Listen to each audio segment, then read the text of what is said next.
नमस्कार, आप देख रहे हैं 7 टीवी भारत। मैं हूं आपके साथ सुशील गिरीश। देश की शिक्षा व्यवस्था एक बड़े बदलाव के मोड़ पर खड़ी है। नाम है यूजीसी 2026। यूजीसी 2026 एक नीति, कई विवाद, इस्तीफा भी हुआ, खून से खत भी लिखा गया और धमकी तक दे दी गई। हर छात्र के मन में आज एक सवाल है, मेरा भविष्य सुरक्षित है या नहीं। सीधा सवाल है, यूजीसी 2026 वाकई छात्रों का मुद्दा है या फिर नेताओं के हाथ में एक नया हथियार। इन्हीं बातों को गंभीरता से समझने का हम प्रयास करेंगे और आज हमारे पैनलिस्ट हैं। सबसे पहला नाम श्री अलंकार अग्निहोत्री, पूर्व सिटी मजिस्ट्रेट बरेली। डॉक्टर बहुत धन्यवाद। नमस्कार सर। डॉक्टर उत्पल श्रीवास्तव, राष्ट्रीय उपाध्यक्ष स्वर्ण आर्मी उत्तर प्रदेश से। राजमणि त्रिपाठी, सलाहकार सदस्य रेलवे मंत्रालय भारत सरकार जौनपुर उत्तर प्रदेश से। आप सभी का सर हमारे चैनल पर बहुत बहुत धन्यवाद। बहुत बहुत धन्यवाद। सबसे पहला सवाल मेरा अलंकार अग्निहोत्री जी से रहेगा। सर, यूजीसी 2026 की आड़ में क्या खेल चल रहा है? देखिए, कोई भी जब सरकार कोई भी नियम या रेगुलेशन लाती है, उसके पीछे कोई इंटेंशन होता है। इस जो रेगुलेशन, जो यूजीसी रेगुलेशन 2026 आया, जो 13 जनवरी 2026 को भारत सरकार के गजट प्रकाशित हुआ, इसका एक मैलाफाइड इंटेंशन है। इसका कोई भी अच्छा इंटेंशन नहीं रहा। वो इस चीज से स्पष्ट हो जाता है कि जब देशव्यापी आपका विरोध हो रहा है, जिसमें कि आपने जो जाति आधारित जो भेदभाव है, उसमें जो सामान्य वर्ग को स्वघोषित अपराधी माना है कि एक तरीके से यही लोग जो है यही भेदभाव करते हैं। अब इसमें जब हम लोगों ने इसको स्टडी किया और आप जानेंगे कैसे सीक्वेंस ऑफ इवेंट्स हुए, 26 जनवरी को मैंने रिजाइन दिया, उसके बाद देशव्यापी विरोध प्रदर्शन बढ़ा और तब भी किसी ने संज्ञान ले लिया। वो तो माननीय सुप्रीम कोर्ट का जो धन्यवाद देना पड़ेगा कि उन्होंने इस चीज को संज्ञान लेते हुए इसको स्टे दिया और नोटिस केंद्र सरकार को जारी करी कि इसमें कुछ गड़बड़ है। इतना आसानी से इसको, इतना ये ब्लैक एंड व्हाइट इशू नहीं है, इसमें बहुत ग्रे एंड शेडी एरियाज हैं जो इसका मिसयूज होगा और आगे देश में आंतरिक कलह का माहौल बनेगा। तो ये सबसे बड़ा मेजर इशू है कि भारत सरकार या केंद्र सरकार का इसका जो इंटेंशन है बहुत डिवाइड एंड रूल वाला है। ये जो दिखा हम लोगों का, जो अपने भी जो इंटेलिजेंस वाले सोर्स होते हैं कि क्यों लाया गया है, एक तरीके से जो देश में जो 2027 के चुनाव के दृष्टिगत बहुत सारे जो पावर सेक्टर्स हैं उसको डिवाइड करें, कैसे अपने फेवर में कुछ टाइम के लिए करें, देश भाड़ में जाए। देश को बाद में देखेंगे, पहले हमें सत्ता चाहिए, किसी भी तरीके से हम सत्ता में बने रहना है। 2027 में किसी तरीके से कुछ कहीं डिस्टर्ब करना है तो कहीं इनको अपने आप को स्थापित करना है। जी सर, अभी जैसे नेशनल ST/SC हब योजना के तहत प्रधानमंत्री ने कुछ चुनिंदा संस्थानों के बीच MOU के जरिए निजी संस्थानों में ST/SC OBC वर्ग को मुफ्त कैपेसिटी बिल्डिंग और ट्रेनिंग दी जा रही है। ऐसा आपने कहीं खबर सुना है सर? हाँ, मैंने सुना है। इसमें ट्रेनिंग है, कोचिंग्स का भी व्यवस्था है। IAS और PCS जो सिविल सर्विस की कोचिंग है, उसके बारे में भी चर्चा हुई है। तो सर, ऐसे में सवाल ये उठ रहा है कि जनरल कैटेगरी के युवाओं के लिए सरकार की क्या ठोस योजना है? क्या समान अवसर का यहाँ लागू नहीं होगा? नहीं, देखिए, यही तो मैं आपको कह रहा हूँ। ये जो जिस तरीके से आपने, जो केंद्र सरकार है, आप जब किसी के लिए भी कर रहे हैं, आप भारत के संविधान में समानता का अवसर सबके लिए, आपने सामान्य वर्ग को इसलिए मान लिया है, इसका मतलब ये मान लिया है सामान्य वर्ग देश का सबसे जो रिचेस्ट क्लास है, जबकि ऐसा नहीं है। सामान्य वर्ग कोई आर्थिक आधार पर कोई सामान्य वर्ग नहीं बना हुआ है जी। आप समझिए, सामान्य वर्ग एक तो जाति व्यवस्था के आधार पर किसी को सामान्य मान लिया गया, किसी को OBC मान लिया गया, जिसको सरकार ने जैसा चाहे, जो कुछ सशक्त कम्युनिटी थी वो OBC में चली गई, कुछ बैकवर्ड कम्युनिटी जिनको बैकवर्ड में होना चाहिए वो अभी सामान्य वर्ग में। तो ये एक तरीके से जाति व्यवस्था का कोई इसका सिद्धांत नहीं है कि बहुत साइंटिफिक वे में कोई पालन किया गया है।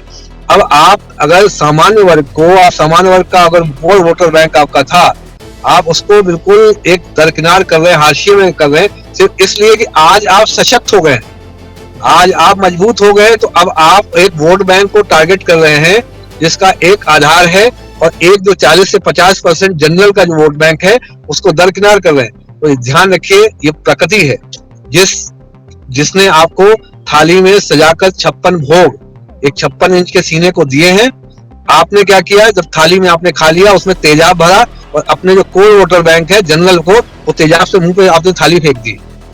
ये प्रकृति बदला देगी। देखिए इन लोगों के जो अभी जितने भी गड़े मुद्दे हैं, मैं उत्तर प्रदेश से हूँ, यहाँ जल जीवन मिशन में क्या हालत है, पानी की टंकियां, इतना भ्रष्टाचार इन लोगों ने किया है ना, आपको समझ नहीं आएगा। तो परसेंटेज वाइज जो लूट हुई है किसी भी योजना की, जल जीवन मिशन में जब आपको आएगा ना पता चल जाएगा, लोगों के होश उड़ जाएंगे। पानी की टंकियों में पानी जैसे ही भरा जा रहा है, पानी ब्लास्ट कर जा रही है, एक दो नहीं है, सैकड़ों हजारों की संख्या में है इस समय। जरा आज ही मैं बैठा था, मैं नाम नहीं लूंगा, डीएम साहब के साथ कहीं गया था, अभी मैं कहीं गया था, उन्होंने कहा, हमने कहा लखीमपुर खीरी में टंकी फटी, कहते हमारे यहाँ भी फट गई है जैसे पानी भरा। ये बहुत कॉमन इशू है, ये तो दिख रहा है। अभी 50 स्कीम्स मिलेंगी जहां आपको सब कॉन्ट्रैक्टिंग के माध्यम से लूट हुई है। तो ये लुटेरे लोग हैं, इनको अब देश से मतलब नहीं है, प्रकृति इनसे बदला लेगी। जिस आपने देखा होगा पहली बार ये मिडिल ईस्ट में आपने देखा होगा कि कहीं के प्रधानमंत्री कहीं के राष्ट्रपति को जूता चप्पल बना के कटआउट पे माला बना के जूता मार रहे हैं, कालिक पीठ पोत रहे हैं। ये पहली बार देश के मैंने आज तक नहीं देखा, मैं बता रहा हूँ। मैंने जब तक जो होश है मेरा, मैं 35 साल की बात कर रहा हूँ, 10 साल के ऊपर आदमी होश में आ जाता है। मैंने 33 सालों में, मैं 43 साल की एज है, 33 सालों में कभी ऐसा नहीं देखा कि एक प्रधानमंत्री और एक गृह मंत्री को एक मास स्केल में उसके कटआउट पे जूते की माला पहनाकर कालिक पोत कर और पीटा जा रहा है उस कटआउट को। ये देश में व्यापक जो असंतोष को बताता है, इनका जनाधार जो है ये खो चुके हैं। जी सर, अगला सवाल मेरा डॉक्टर उत्पल श्रीवास्तव से रहेगा। क्या आप यूजीसी 2026 को पूरी तरह रद्द करवाना चाहते हैं या फिर इसमें कुछ धाराएं बदलवाने की कोशिश करेंगे आप? आपको क्या लगता है डॉक्टर उत्पल? यूजीसी एक्ट को पूरी तरीके से रद्द किया जाना चाहिए, उसमें कुछ भी नहीं चाहिए। केवल सवर्ण जातियों का शोषण और सवर्ण जातियों को अपराधी मान लेना ही इनका एक पूरा यूजीसी एक्ट इसीलिए लाया ही गया था कि सवर्ण जातियों को दोषी मान लिया गया। अब आप समझिए कि यूजीसी एक्ट में सवर्ण जातियों को बिना कहे अपराधी मान लिया गया, क्योंकि उसमें एक क्लॉज है जिसमें लिखा गया है अप्रत्यक्ष और अंतर्निहित, मतलब प्रत्यक्ष तौर पे और अंतर्निहित तौर पे। मतलब प्रत्यक्ष एक सीधा भेदभाव होता है, एक अंतर्निहित शब्द है जिसमें ये होता है कि हमने महसूस कर लिया। जैसे राजन जी हमारे पैनलिस्ट है, इन्होंने तिलक लगाया और हमने महसूस कर लिया उनके तिलक से मेरा जातीय उत्पीड़न हो गया, तो मैं शिकायत करूंगा, और मैं शिकायत कर दिया हूं तो मेरे ऊपर अगर गलत हूं तब भी कोई कार्रवाई नहीं है। लेकिन अगर राजन जी के ऊपर कार्रवाई भी हो सकती है, और उसमें ये भी क्लॉज में भी लिखा है कि उस संस्था की मान्यता भी रद्द की जा सकती है। अब बताइए कितने भी कॉलेज के मैनेजर हैं जो अपनी मान्यता बचाने के लिए कहां घूमते हैं, तो वो राजन जी पे कोई कार्रवाई करेंगे? वो तो कार्रवाई उसी पे करेंगे कि जिसने आरोप लगाया है उसी के फेवर में हमेशा, और पैनलिस्ट में कोई सवर्ण नहीं है। मतलब सोचिए आप सवर्णों को किस एक स्टेप पे कितनी बुरी तरीके से उनको इग्नोर किया गया, उनको शोषण किया गया है। मतलब एक तरीके से जानिए जैसे पहले जमाने में लोग हम लोग के ऊपर एक तथाकथित आरोप लगाते हैं कि इन्होंने ये किया, इन्होंने किया। सरकार ने कानून बना के हम लोग के साथ अत्याचार किया है, और हम ही सवर्ण है जिन्होंने इनको सत्ता दी है। जो वोट बैंक सवर्ण का है वो पूरा का पूरा वोट बैंक, अगर 1-2% का हम नहीं मानते, लेकिन पूरा का पूरा वोट बैंक इनको फ्री में मिलता था, और पूरी सत्ता भाजपा जो है सवर्णों के बेस से खा रही है। 2 सांसद थे, 2 सांसद से लेकर 340 सांसद तक सवर्णों ने पहुंचाया है। सवर्ण एक मुफ्त इनको वोट देता था, इन्होंने अपनी बकौती मान ली कि सवर्ण जो है वो हमको वोट तो देंगे ही, बाकी हम ओबीसी और एससी का वोट और ले लें। इनको ये पता नहीं था कि सवर्ण इतने मुखर होकर विरोध कर देंगे। इस समय कोई भाजपा का प्रवक्ता नेता इसलिए नहीं आ रहा है क्योंकि उसके अनुमान से ज्यादा विरोध हो गया। और पहले तो इनको धर्मेंद्र प्रधान जो शिक्षा मंत्री भी हैं उनको बर्खास्त कर देना चाहिए, अगर इनको थोड़ी भी शर्म बची है केंद्र सरकार में। दूसरी चीज, ये सुप्रीम कोर्ट ने इसके दिया है, इसमें भाजपा और केंद्र सरकार का कोई रोल नहीं है। केंद्र सरकार अभी तक अपना स्टैंड साफ नहीं की यूजीसी एक्ट पे, और ये आंदोलन 19 मार्च तक धीमा हुआ है। इसके बाद अगर हमारे मन मुताबिक काम नहीं हुआ तो ये आंदोलन और बढ़ेगा, और सवर्ण समाज गुस्से में है, और ये गुस्सा केवल सड़क तक नहीं है, ये घर के आंगन तक पहुंच गया है। सवर्ण समाज की महिलाएं तक विरोध कर रही हैं। भाजपा को समझ में आ जाएगा कि इन्होंने किस चिंगारी को आग लगा दी है, और सवर्ण समाज वो समाज है इनको बना सकता है तो इनको खत्म भी कर सकता है। तो ये समझ लीजिएगा कि भाजपा सरकार की दुर्गति आने वाली है। उत्पल जी, मेरा एक सवाल इसमें है कि यूजीसी 2026 में ओबीसी को जोड़ने की क्या मंशा रही होगी, क्योंकि ओबीसी तो मंशा साफ है, दलित है नहीं, और ओबीसी आज की डेट में मंशा साफ है। सत्ता का भोग काफी दिनों तक चलता रहे, सत्ता की कुर्सी मिलती रहे, इसके लिए चाहे सामाजिक ताना बाना भी छिन्न भिन्न करना पड़े, चाहे अपने वोटर जो सवर्ण होते थे उनके साथ चाहे कोई अन्याय, मतलब नहीं, उनको सत्ता से मतलब और सत्ता के किया है। ऐसा नहीं है कि या ओबीसी करके केवल ये सोच रहे थे कि सवर्ण का अगर 2-3% वोट मिल जाएगा बाकी तो उनको मिलेगा ही, तो हम ओबीसी में भी पैट बना लेंगे अपने। तो इन्होंने पीडीए फार्मूले के विरोध में इन्होंने सोचा कि हम ओबीसी में सेलमारी करेंगे, और इनकी ये हालत हो गई, इनको ओबीसी 80 वोट भी नहीं मिल रहा है और सवर्ण वोट भी चला गया, वो चला गया। अभी तो इनको अनुमान भी नहीं है कि जमीनी स्तर पे ग्राउंड लेवल पे कितना विरोध और कितना इनके मन में नफरत है भाजपा के लिए सवर्ण समाज में। इनको वोट तो क्या मिलेगा वो 27 के चुनाव में पता चल जाएगा। और ये सब गलतफहमी दूर करने की हम ये अपनी जो भाजपा का आईटी सेल है वो ये डाल रहा है कि योगी रहेंगे, मोदी जाएंगे, हमको कुछ नहीं मतलब। हमारी मूल कमल की फूल वाला सिद्धांत है, हमको इससे सबसे नहीं मतलब कौन जाएगा कौन जाएगा। अगर योगी जी का है यूजीसी के विरोध में तो खुल के बयान दे, हिंदू के बैनर के नीचे आए, चुनाव लड़े, सवर्ण समाज हो सकता है समर्थन करे वहां पे। लेकिन हमारे लिए केंद्र सरकार ने लाया जो भाजपा की सरकार है, जिसका चुनाव चिन्ह कमल, हम उसका विरोध कर रहे हैं। ओके, मेरा अगला सवाल राजमणि त्रिपाठी जी से रहेगा। राजमणि जी, जनता जानना चाहती है यूजीसी 2026 यह लड़ाई भविष्य के छात्रों के लिए है या फिर वर्तमान राजनीति के लिए, आपको क्या लगता है? 2026 में जो यूजीसी एक्ट लाई गई है वह केवल और केवल 2027 की विधानसभा चुनाव के लिए केंद्र सरकार जो है अपनी मंशा को पूरा करने के लिए और आने वाले भविष्य में सत्ता में रहने के लिए इस प्रकार का जो है एक्ट का प्रयोग कर रही है। जबकि उनको जानना चाहिए कि अगर उनकी भूल है कि सवर्ण समाज ही भारतीय जनता पार्टी को सत्ता में लाने का काम किया, लेकिन आज अगर किसी एक वर्ग को, एक समुदाय को, बच्चों को जो है आप पहले ही दोषी मान ले रहे हैं तो बड़े ही दुर्भाग्य का विषय है। जैसा कि श्रीवास्तव जी बता रहे थे कि अगर किसी भी विश्वविद्यालय में बच्चे पढ़ रहे हैं और अगर किसी बच्चे को या किसी हमारे बहन बेटियों को किसी अन्य समुदाय का बच्चा जो है आकर प्रपोज करने का काम किया और अगर हमारी बहन बेटी ने मना कर दिया तो वह बच्चा जाके शिकायत करेगा कि हमारे भावनाओं को आहत हो गया, हमारी भावनाएं आहत हो गई। क्योंकि इस एक्ट में तो यही है ना, प्रत्यक्ष रूप से या तो अंतर्निहित, या तो आपकी गलती प्रत्यक्ष हो या तो आपकी गलती अंतर्निहित हो। तो अगर किसी भी प्रकार से आपके शब्दों से उनकी भावनाएं भी आहत होती हैं तब भी आप दोषी माने जाएंगे और इस कंडीशन में आपके खिलाफ जो है दोष न रहते हुए भी कार्रवाई की जाएगी। बताइए यह किस हद तक जो है सवर्ण समाज के बच्चों के लिए न्यायसंगत है? पूरा देश देख रहा है, अब सवर्ण समाज जाग चुका है।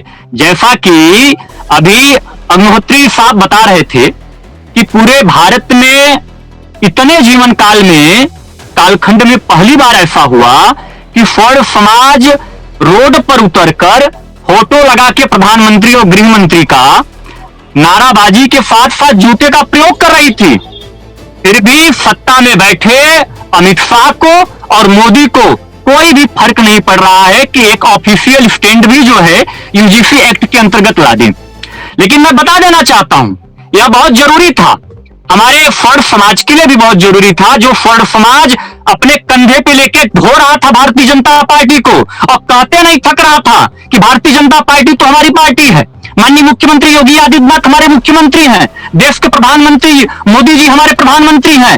अब सभी सवर्ण समाज जाग चुके हैं, सबकी आंखें खुल गई हैं कि किस प्रकार से इन लोगों ने, भारतीय जनता पार्टी ने सवर्ण समाज के कंधे पे बंदूक रखकर सत्ता में आने के बाद हमारे बच्चों के लिए गड्ढा खोदने का काम कर रही है।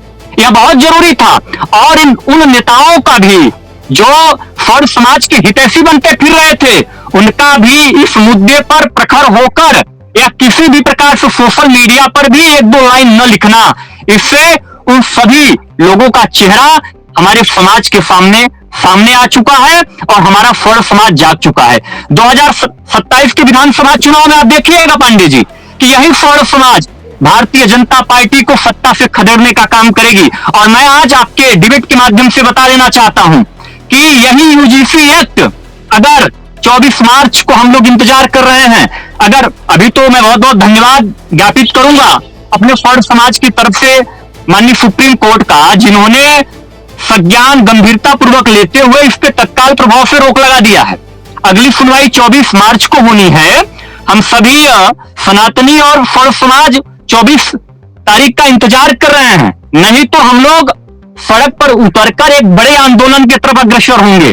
किसी भी प्रकार में केंद्र सरकार यह जान ले, फड़ समाज और हम सभी अपने बच्चों के भविष्य के साथ खिलवाड़ नहीं होने देंगे। और मैं डंके के चोट पे कह देना चाहता हूं कि यूजीसी एक्ट 2026 हम फड़ समाज किसी भी हालत में जारी नहीं होने देंगे, लागू नहीं होने देंगे।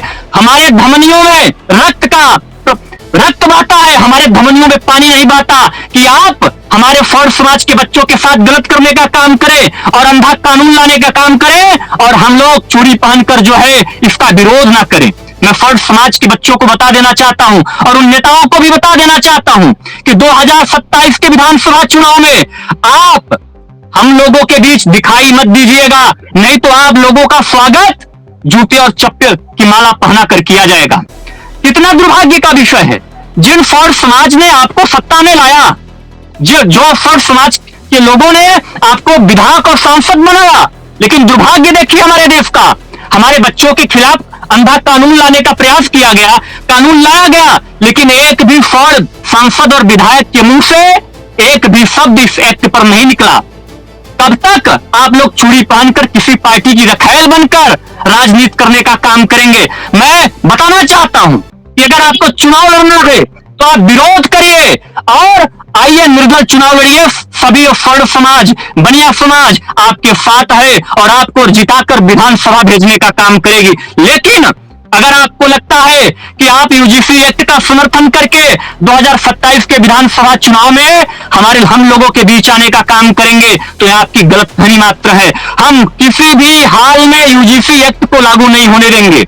हम लोग इंतजार कर रहे हैं, हम लोग माननीय सुप्रीम कोर्ट के निर्णय का बहुत स्वागत भी करते हैं और 24 मार्च का इंतजार भी कर रहे हैं। जो भी निर्णय होगा हम लोग फड़ समाज लेंगे और किसी भी हालत में इस एक्ट को हम लोग लागू नहीं होने देंगे। हमारी लड़ाई, मैं एक बात और साफ कर देना चाहता हूं, हमारी लड़ाई केवल यूजीसी एक्ट के दुरुपयोग का है। हमारी लड़ाई किसी वर्ग समुदाय विशेष से नहीं है। हमारी लड़ाई केवल यूजीसी, हम फड़ समाज के बच्चों के खिलाफ जो गलत हो रहा है, जो पहले ही दोषी मान लिया गया है, हम लोग यूजीसी एक्ट का विरोध करते हैं। हम किसी भी अन्य जाति, धर्म, समुदाय पक्ष का जो है विरोध नहीं करते हैं। लेकिन अगर सरकार को लगता है कि यूजीसी एक्ट 2027 के विधानसभा में हथियार बनकर काम करेगी और उनके सत्ता में बैठाने का काम करेगी, तो मैं बता देना चाहता हूं प्रधानमंत्री को, मोदी और अमित शाह जी को कि हाँ, आपकी बहुत बड़ी गलतफहमी है। यही यूजीसी एक्ट भाजपा के पतन का कारण बनेगा, ये भी आप जान लीजिए। ओके, अगला और सभी फड़ समाज जी अगला मेरा सवाल रहेगा अलंकार अग्निहोत्री जी से। अलंकार जी, ये थोड़ा सा पर्सनल क्वेश्चन है, बुरा मत मानिएगा। कोई बुरा नहीं माने जी, आपने यूजीसी 2026 के विरोध में सीधा पदत्याग कर दिया। क्या यह फैसला भावनात्मक था या आपने इसके सभी संवैधानिक और प्रशासनिक परिणामों पर विचार किया था? देखिए, कोई भी जो डिसीजन होता है वो एकाएक नहीं होता है। आपको ऐसा नहीं है कि एकदम से यूजीसी रेगुलेशन आया और एकदम से आपने इस्तीफा दे दिया। ओवर द टाइम जो डिसीजन है, सरकार की पॉलिसी है, वो बिल्कुल सवर्ण विरोधी होती जा रही है, कंटिन्यूस दिख रहा है। ये कहीं से भी सवर्ण को ऐसा चाहते हैं कि इनका नरसंहार किया जाए। अलग अलग तरीके से आप देखिए, SC/ST एक्ट पे इस सरकार ने क्या किया। आप सोचिए, यह देश राम और कृष्ण को मानने वाला सनातनी परंपरा का देश है। हमारे जो संविधान के भाग 3 अगर फंडामेंटल राइट के जो मूल प्रतिमें आप जो देखेंगे, उसमें भगवान राम, कृष्ण और सीता है। ऐसे ही जो हमारा भाग 4 है, जो संविधान ने नीति निर्देशक तत्व दिए हैं, भाग 4 जो हमारा संविधान है, उसमें कृष्ण भगवान गीता का उपदेश देते हुए आ रहे हैं। तो हमारे भाग 3 और भाग 4 जो मूल अधिकार और नीति निर्देशक तत्व, उसमें राम और कृष्ण है। ये राम कृष्ण को मानने वाला सनातनी देश है। ये सनातनी परंपरा को मानने वाले 85% लोग हैं। ये जब ये SC/ST एक्ट का 2018 में सुभाष काशीनाथ महाजन वर्सेस स्टेट ऑफ महाराष्ट्र में जो आया एक्ट जो है उसका जो उसके में सुप्रीम कोर्ट के डायरेक्शंस आए, उसमें उन्होंने ये बताया कि ये जितना भी एक्ट है इसकी धाराएं असंवैधानिक हैं, मूल अधिकारों का हनन करती हैं और 3 डायरेक्शंस दिए। पहला बोला कि बिना किसी जांच की गिरफ्तारी FIR नहीं होगी। दूसरा, एंटीसिपेटरी बेल का प्रावधान दिया। तीसरा कि किसी भी सरकारी अधिकारी कर्मचारी पर बिना प्रशासन शासन के अनुमोदन के आप पे कोई FIR गिरफ्तारी नहीं होगी। लेकिन ये निकम्मी सरकार, सोचिए, जो सनातन संस्कृति को मानने वाले हैं ये 85% लोग, इसकी चिंता नहीं थी इसे जो गैर सनातनी है, जो राम और कृष्ण को नहीं मानते, गौरी गणपति को नहीं मानते, ब्रह्मा विष्णु महेश को नहीं मानते, जो हमेशा जो देश को देवी देवताओं को गाली देते हैं खुलेआम, ये उनके लिए सरकार खड़ी हो गई, निकम्मी सरकार। और धारा 18A जो संसद में विशेष अध्यादेश धारा 18A लगाकर इसने पूरे जो सुप्रीम कोर्ट के डायरेक्शन थे उसको निष्प्रभावी कर दिया। आप सोचिए हमारे कितने निकम्मे जनप्रतिनिधि हैं, ये इन्होंने 85% लोगों को बात नहीं सुनी। कितने वसूली होती है अभी दरभंगा में, देखिए पूरे ब्राह्मणों पर, पूरे गांव के ब्राह्मणों पर SC/ST एक्ट दर्ज किया गया। जी सर। SC/ST एक्ट से प्रभावित कौन है? सामान्य वर्ग में ब्राह्मण, क्षत्रिय, वैश्य, कायस्थ, भूमिहार। OBC वर्ग में लोधी, राजपूत, आपके गुर्जर, आपके जाट, आपके यादव, आपके सैनिक, पाल, बघेल, क्षत्रिय, कुर्मी, पटेल, गंगवार, ये सब समाज प्रभावित है। इन्होंने बहुत सोची समझी साजिश की रहे। इनको लगा ये जो अब SC/ST एक्ट का जो दुष्प्रभाव है ये लोगों को पता चलेगा अभी थोड़े दिनों में, सब विरोध करेंगे। इन्होंने कहा एक काम करो, OBC को जनरल से लड़ा दो। जैसे जितनी जल्दी OBC को जनरल से लड़ा दोगे तो एक तो यूनिवर्सिटी में जो है जितना आप डिवाइड एंड रूल करोगे आप इजिली कंट्रोल कर सकते हो। इनको आपस में लड़ने मरने को छोड़ दो, ये घोटालों पे बात ही नहीं करेंगे। देख लिए कि कौन घोटालों पे बात कर रहा है देश में, सिर्फ इसी पे बात हो रही है कि हम लोग लड़ रहे हैं आपस में।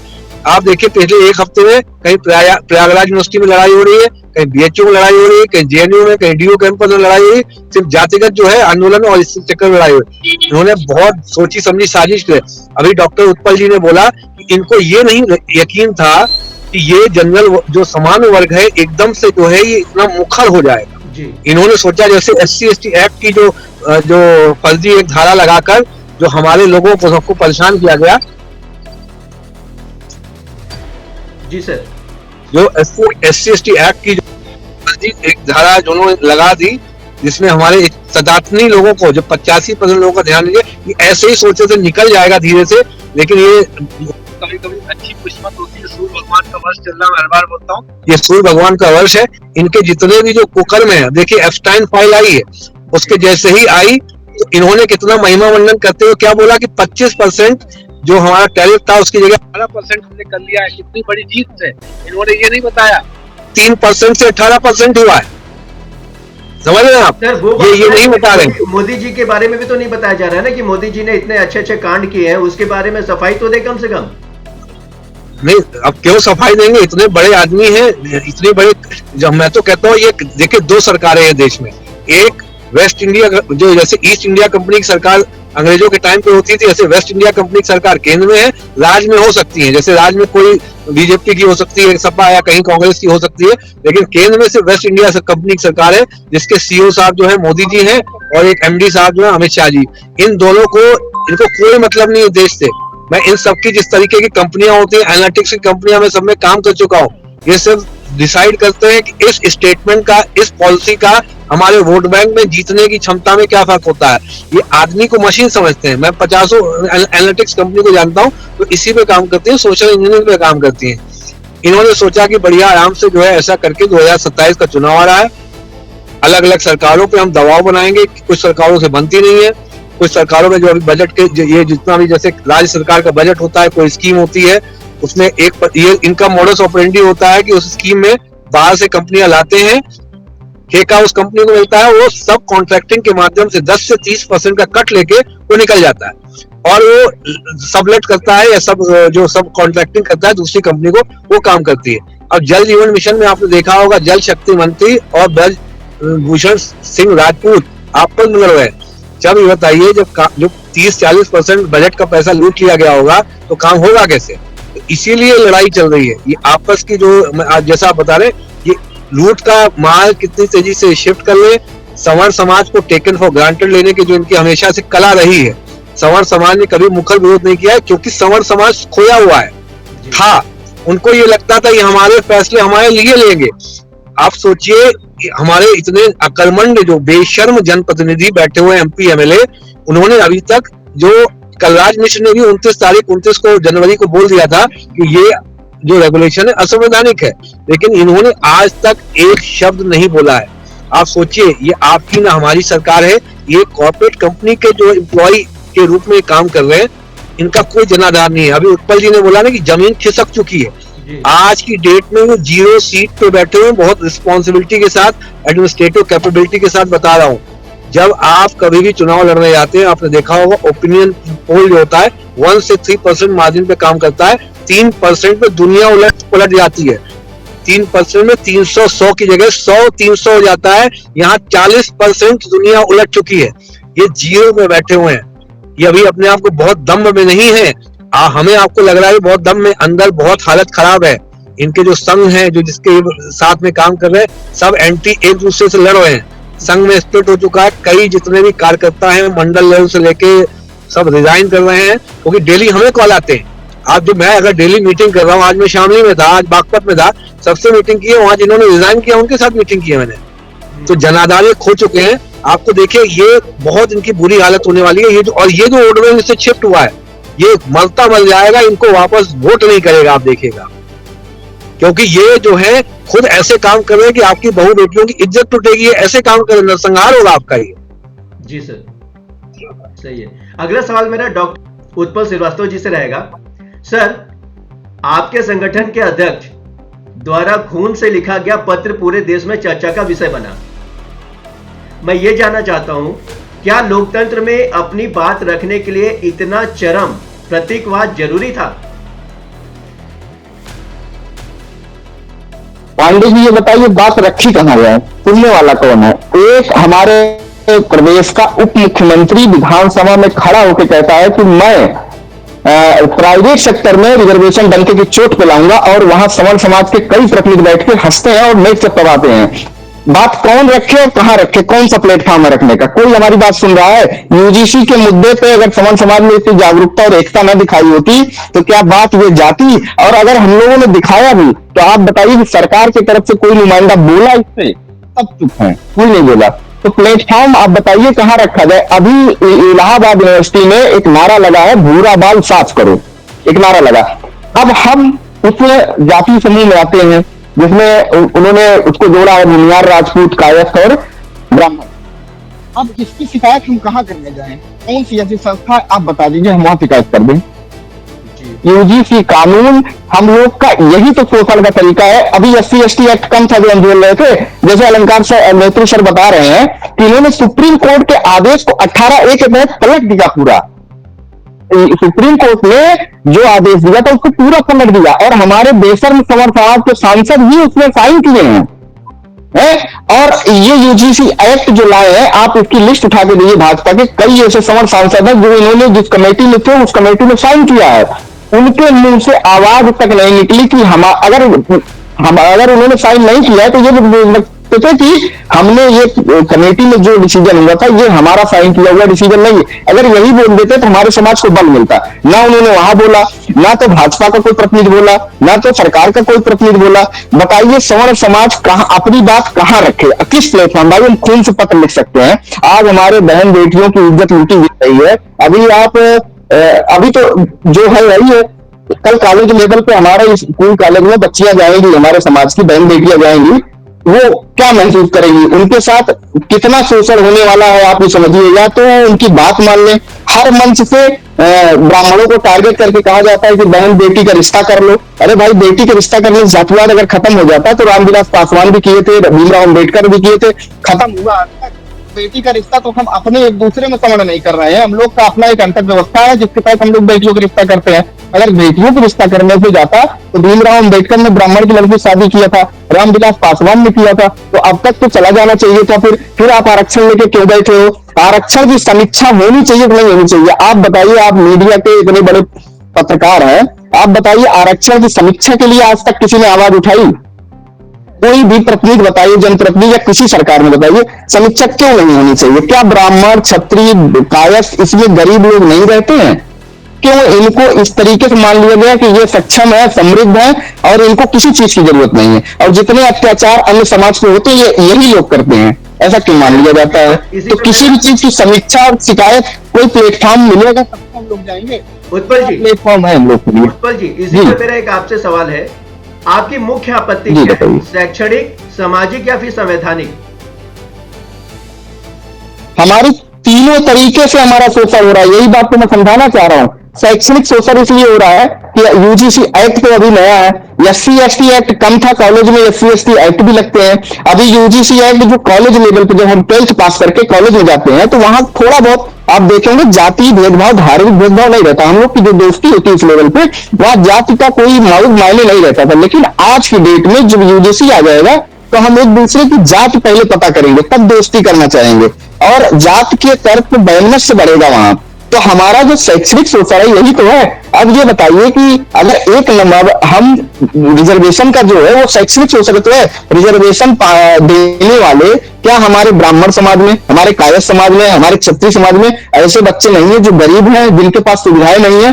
क्या उनको रिजर्वेशन में EWS का जो चूरन दिया है इन्होंने ना, वो चूरन ही है, आप समझ लीजिए, उसमें कुछ है नहीं। केवल उसकी सही व्याख्या कोई नहीं कर रहा है कि EWS कितना हम लोग के लिए गड़बड़ है, लेकिन EWS के नाम पे चूरन दे दिया है। तो हम लोग का शैक्षणिक शोषण है। संवैधानिक शोषण तो हो ही रहा है, जो तो कानून बन रहे हैं संवैधानिक शोषण है। सामाजिक शोषण आप देख रहे हैं, VNU में नारा लग रहा है, इलाहाबाद यूनिवर्सिटी में, लखनऊ यूनिवर्सिटी में, गोरखपुर यूनिवर्सिटी में अभी लिखा था ब्राह्मण बनिया भारत छोड़ो। ये शोषण नहीं है भाई, हमारी जातियों का उत्पीड़न हो रहा है, हमको गालियां दी जा रही हैं। हमारे पास कौन सा प्लेटफॉर्म शिकायत करने के लिए? सुप्रीम कोर्ट का वकील हायर करने के लिए गरीब आदमी को जेब में पैसा, उसकी पूरी प्रॉपर्टी बिक जाती है, तो हम कहां जाएं? एक साधारण आदमी, उसकी भावनाएं हाथ होती है, उसको कौन सुनने वाला है? तो भाजपा ने ग्रांटेड ले लिया है हम लोगों को और अपना गुलाम समझ लिया है। तो इसका प्रतिकार हम लोग कर रहे हैं। यूजीसी पूरी तरीके से वापस लो, वरना सत्ता से हाथ धोना ही पड़ेगा। और भाजपा को ये चीज अगर समझ में आ गई है तो ठीक है, नहीं तो 2027 में ही समझा दिया जाएगा। इसमें कोई इज्जत नहीं है, कितना भी IT सेल उनका एक्टिव हो जाए वो सब चलने वाला नहीं है। सवर्ण समाज एक एक आदमी भरा हुआ है अंदर से। मेरा अगला सवाल रहेगा अलंकार अग्निहोत्री जी से। सर, आलोचक कह रहे हैं यूजीसी 2026 के नाम पर अलग अलग वर्गों को जोड़कर एक नया सामाजिक ध्रुवीकरण किया जा रहा है, आप इस आरोप को कैसे देखते हैं सर? नहीं, इसमें सामाजिक ध्रुवीकरण तो इन्होंने करने की कोशिश की है सरकार ने, ये कोई लोग नहीं कर रहे हैं। ये आपको ये बताइए, विश्वविद्यालय में पढ़ना था, वहाँ हम लोग दोस्त बनाने जाते हैं, संस्कार स्थापित करने जाते हैं, एक अच्छे गुरु शिष्य का संबंध बनाने जाते हैं, अपने गुरु के चरणों में रहते हैं, उनके चरण स्पर्श करते हैं, चाहे किसी भी जाति के हों। आपने तो एक ऐसी व्यवस्था बना दी कि आपको अब जो वहाँ का जो ओनर है विश्वविद्यालय या कोई भी विद्यालय का संस्थापक है, उसको आप अगर वो अच्छा अंक नहीं देगा, आपको फेल कर देगा, तो आप कहेंगे जातिगत भेदभाव कर रहा है। अब तो जो लोग हैं सब लोग चरणों में उनके पड़े रहेंगे, शिष्यों के, कि भैया इसको कैसे भी पास करके हटा दो, नहीं तो जो है भेदभाव का आरोप लगा देगा। ऐसे ही हमारे समाज के जो सामान्य वर्ग के बेटे बेटियां हैं, कोई यदि किसी भी तरीके से मान लीजिए कोई बेटा आपका अच्छा पढ़ता लिखता है, उससे किसी की ईर्ष्या हुई तो एक फर्जी निराधार आरोप लगा देगा, समता समिति के समक्ष पेश कर देगा। वहीं लोग बैठे हुए हैं, उसको बेचारे को परेशान करेंगे, धन का, शारीरिक शोषण का, मानसिक शोषण करेंगे। बेटी किसी को पसंद आ गई, इसके साथ दुराचार करने की इच्छा है, चलो इसको एक काम करो, समता समिति के समक्ष पेश कर दो, एक फर्जी निराधार आरोप लगा दो। फिर जो समता समिति के सदस्य भी शोषण करेंगे और वही लड़का शोषण करेगा।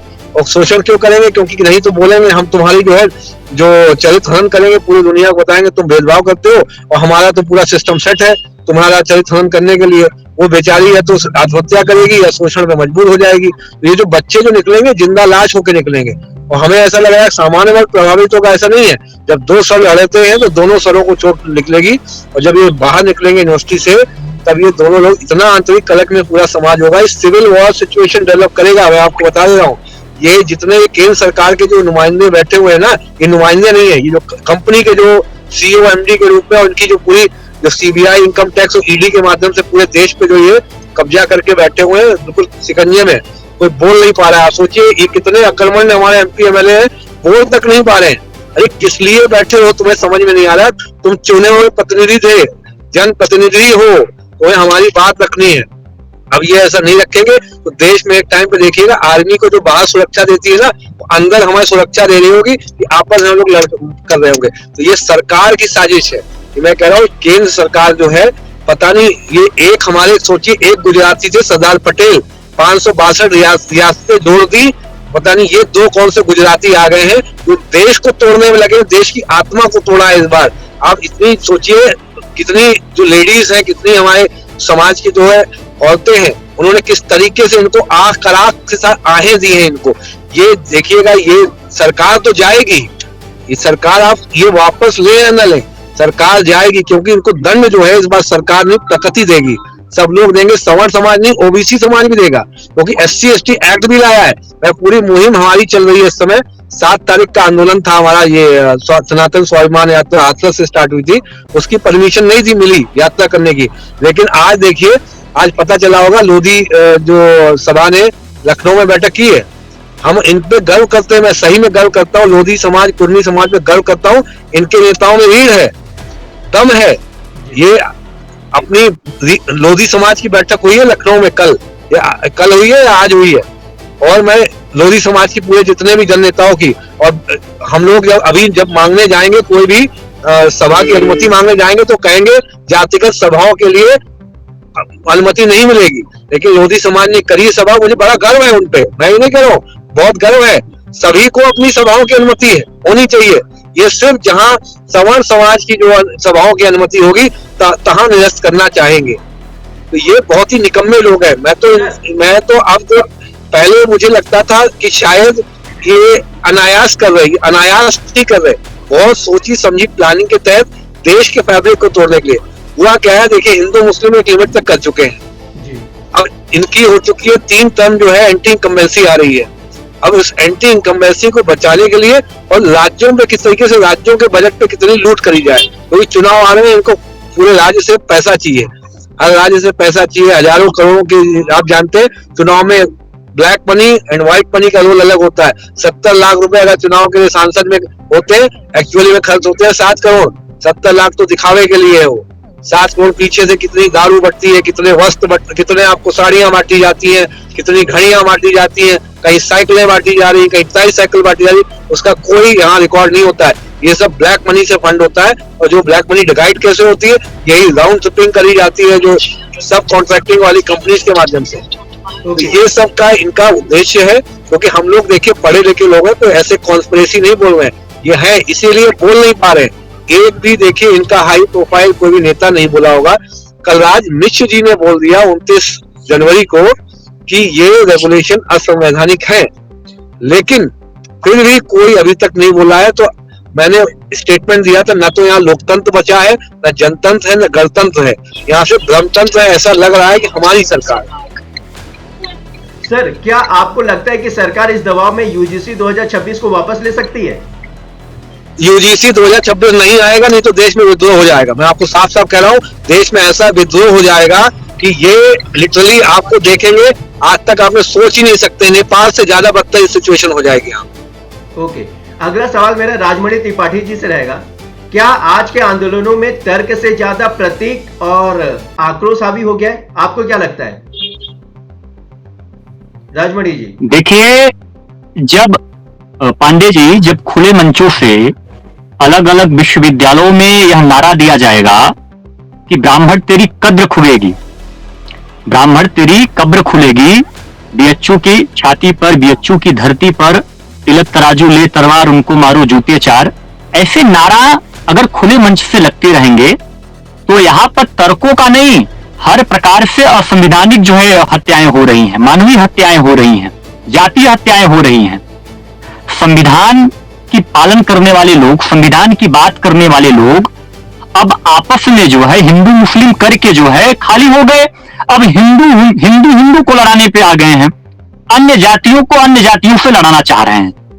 सिर्फ सत्ता में आने के लिए इन लोगों ने इसको क्या किया है कि जाति, अब हिंदू आपस में लड़ा दो। एसटी आपने लाया था, यूजीसी एक्ट भी लाकर जो है आप इन हिंदू को एक दूसरे से अब जातियों में आप लड़ाने का काम कर रहे हैं। अब सोचिए कि यहां पर खुले मंचों से क्या करिएगा। सबसे बड़ी बात यह है, हम वही ब्राह्मण हैं जो विश्व की कल्याण हो की बात करते हैं, विश्व में शांति हो की बात करते हैं, लेकिन हमारे लिए यह दुर्भाग्य है कि मैंने आपको बताया कि हमारे जातियों में हमारे जितने भी महापुरुष थे वो आंदोलन में अपने अस्तित्व को बचाने के लिए, देश को बचाने के लिए अंग्रेजों के खिलाफ लड़ाई लड़ा। इसलिए लड़ाई लड़ा था, पंडित मदन मोहन मालवीय ने बीएचयू जैसे विश्वविद्यालयों की स्थापना इसलिए की थी कि यही लोग पढ़ेंगे और हमारे बच्चों पर जो है और हमारे समाज पर खुले मंच से यह नारा देंगे जो है कि ब्राह्मण तेरी कब्र खुदेगी। तिलक तराजू ले तलवार, उनको मारो जूते चार। अब सोचिए, लेकिन अगर अभी हम किसी भी समाज के खिलाफ अगर खुले मंच से यही बात कहेंगे तो हमारे खिलाफ संविधान दूसरा हो जाता है, हम लोगों के खिलाफ कानूनी कार्रवाई हो जाएगी। लेकिन आप देखिए, चाहे दिल्ली विश्वविद्यालय में देख लीजिए, अभी परसों कल की घटना है इलाहाबाद विश्वविद्यालय में देख लीजिए, चाहे आप बीएचयू की घटना देख लीजिए, दीवारों पे लिखा है तिलक तराजू ले तलवार, उनको मारो जूते चार। यह सब क्या है? और यही लोग हमारे समाज के रोटी और बेटी की बात करते हैं। हमारे समाज की बहन बेटियां, हमारे घर की बहन बेटियां जो है आभूषण हैं, हम दे दें? हमारे घर की बहन बेटियां आभूषण हैं, हम दे दें? हमारे धमनियों में रक्त बहता है, हम चुप रहने वालों में से नहीं हैं। हम सड़क पर उतर के इसका विरोध करेंगे जो है। आपने किसी जाति को, मैंने कहा कि यह यूजीसी एक्ट सरकार उद्देश्य के पीछे ला रही है जो है कि अब हिंदू आपस में लड़ेंगे, इसका फायदा 2027 के विधानसभा चुनाव में हमें होगा। अब सोचिए कितनी बड़ी बात है। पंडित मदन मोहन मालवीय ने दीक्षा मांगकर बीएचयू जैसे विश्वविद्यालय की स्थापना किया था, और इसलिए स्थापना किया था कि कल के हमारे समाज के बहन बेटियों को इन एक समुदाय विशेष जाति के लोग खुले मंच से जो है नारा देंगे कि ब्राह्मण तेरी कब्र खुदेगी। बीएचयू की धरती पर तिलक तराजू ले तलवार, उनको मारो जूते चार, यह सब क्या है? लेकिन दुर्भाग्य हमारे समाज का यह है कि हमारे फौड़ समाज के विधायक और सांसद इसका एक शब्द विरोध भी नहीं कर रहे हैं।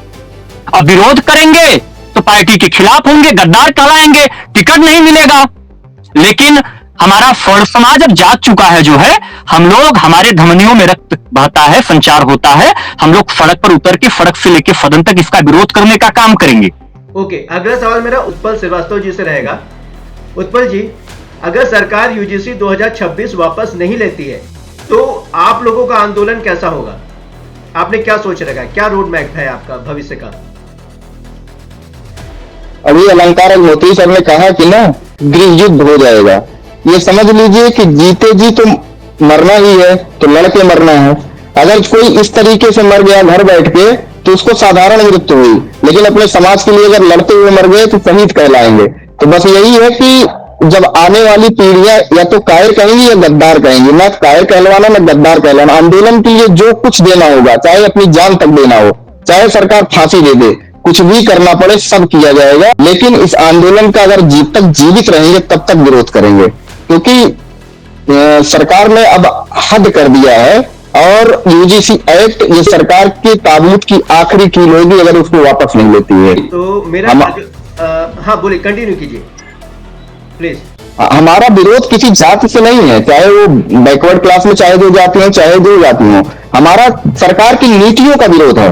हमारे लिए कोई जात का विरोध नहीं है, किसी जात से हम नफरत कर रहे हैं, किसी से हम चिढ़ रहे हैं, ऐसा कुछ नहीं है। हमारा विरोध अपने बच्चों के भविष्य के लिए है। हम सरकार के नीचे, सरकार ये जो काम कर रही है कि पहले हिंदू मुस्लिम लड़ाया, फिर हिंदुओं को आपस में लड़ा दो, फिर जातियों को बैकवर्ड बना के लड़ा दो, सरकार ये गलत जगह पे गलत पिच पे बैटिंग कर रही है। ये सोच रहे हैं कि हम ऐसे एक दूसरे को आपस में लड़ाते रहेंगे तो मेरा वोट बैंक बना रहेगा और सत्ता का मलाई खाते रहेंगे। ऐसा कुछ नहीं है, सभी जातियां समझदार है। क्या वो backward class SC ST act पे नहीं पीड़ित है? जिस दिन सभी जातियां सरकार की इन नीतियों को अवलोकन कर लेंगी, उस दिन सभी जातियां एकजुट होकर इन्हीं को बाहर कर देंगी और इनका वही समय अब आ रहा है। इनको तो न SC ST एक्ट का फायदा मिलेगा, न बैकवर्ड क्लास वोट देगा। सवर्ण समाज के अंदर जितना देख रहे हैं गुस्सा भरा हुआ है, उससे वो भी चला गया, तो इनका अंतिम दौर चल रहा है। उन्होंने जो गलत पिच पे बैटिंग करना शुरू किया और शुरुआत में ही ये फंस गए हैं। ओके जी, मेरा अगला सवाल आप ही मैं उत्पल जी से ही पूछ लेता हूं कि सूत्रों के हवाले से, जैसा कि मैंने आपको बताया, हमें पता चला है कि सरकारी निजी कंपनियां और विश्वविद्यालयों को भी आरक्षण की आग में झोंका जाएगा। अगर ऐसा होता है तो स्वर्ण वर्ग के युवाओं पर, खासकर लड़कों के लिए क्या हो सकता है? क्योंकि आप खुद भी देख रहे होंगे फिजिक्स वाले का MOU साइन हुआ है और पूरे उसका पेपर में, प्रिंट मीडिया में काफी चर्चा चल रही है। योग्यता का हनन है ये जो रिजर्वेशन प्राइवेट सेक्टर में और ये तमाम विश्वविद्यालय, प्राइवेट विश्वविद्यालय में ला रहे हैं, योग्यता का हनन है। और योग्य आदमी, जो योग्यता हमारे DNA में, हमारे खून में, वो योग्यता हमसे नहीं छीन सकते हैं। हमारा दिमाग जो है, हमारा जो इंटेलिजेंस लेवल है, उसको ये सप्रेस नहीं कर सकते कि वो दबा दे और दब जाए। हम सही कामों में नहीं तो गलत कामों में लगेंगे लड़के, तो ये भारत देश के लिए बहुत नुकसानदायक होगा। सरकार से यही विनम्र निवेदन है कि सरकार इस चीज को समझे कि जिस चीज की जिसको जरूरत है, गरीबों को अगर कपड़े की जरूरत है कपड़ा दे, रोटी की जरूरत है रोटी दे, मकान की जरूरत है मकान दे, लेकिन शैक्षणिक व्यवस्था का ताना माना न डिस्टर्ब करे, क्योंकि शिक्षा व्यवस्था सबके लिए समान अवसर दे, जिसको पास कोई कमी है उसको पूरा करे, लेकिन कंपटीशन सबके लिए समान रखे। अगर इस तरीके से अयोग्य आदमी को योग्य आदमी के ऊपर शासन के लिए बैठा दिया जाएगा, एक योग्य आदमी के ऊपर अयोग्य आदमी शासन कभी नहीं कर सकता। इतिहास गवाह है, चाणक्य के ऊपर शासन करने की कोशिश हुई थी, चाणक्य ने पूरा साम्राज्य हिला दिया था। तो कभी भी कोई अयोग्य व्यक्ति योग्य व्यक्ति के ऊपर शासन नहीं कर सकता। वक्त बदलता है, रक्त नहीं बदलता है।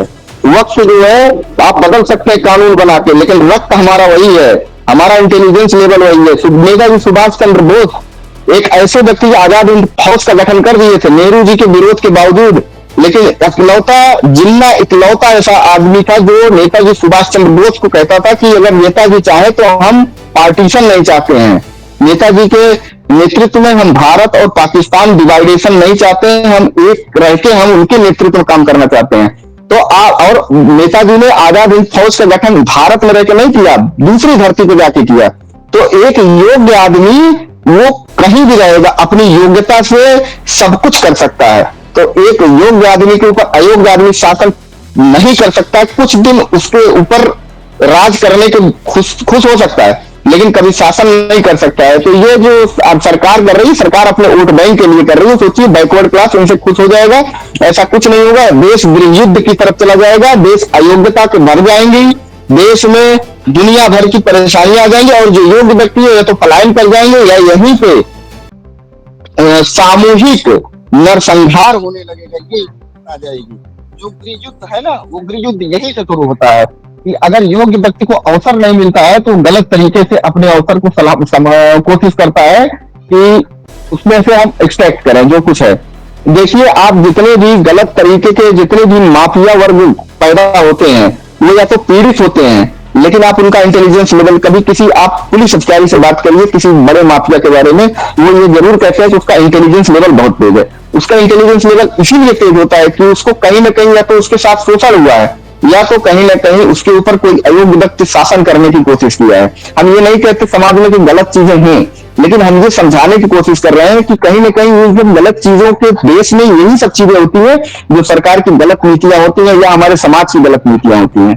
तो आगे आने वाले भविष्य में एक भारत देश के लिए एक संकट है, या तो योग्य आदमी पलायन कर जाएंगे, भारत देश छोड़ के बाहर चले जाएंगे, या तो यहीं पर रह के कुछ ऐसा करेंगे जो समाज के लिए भी नहीं अच्छा होगा, देश के लिए भी नहीं अच्छा। तो इसलिए भारत सरकार और भाजपा सरकार से हम करबद्ध निवेदन करते हैं कि जातियों को आपस में न लड़ाएं, वैमनस्य की भावना समाज में न पैदा करें, हमारी सभी जातियों को एकजुटता करें, समान अवसर सबको दें, संवैधानिक तौर पर सबको रक्षा का अधिकार है। भारत देश में जो कोई रह रहा है किसी जाति का उत्पीड़न ना हो, जाति के आधार पर यह सुनिश्चित हो, लेकिन किसी जाति होने के नाते वो शोषित ना मान लिया जाए। जैसे अभी क्या है कि एससी एसटी और ओबीसी शोषित मान लिया गया है और शोषणकर्ता सवर्ण को मान लिया गया है। ये कानून हो कि अगर उनका भी शोषण होता है सवर्ण समाज का, तो उनके लिए भी एक प्लेटफॉर्म हो जहां शिकायत करें।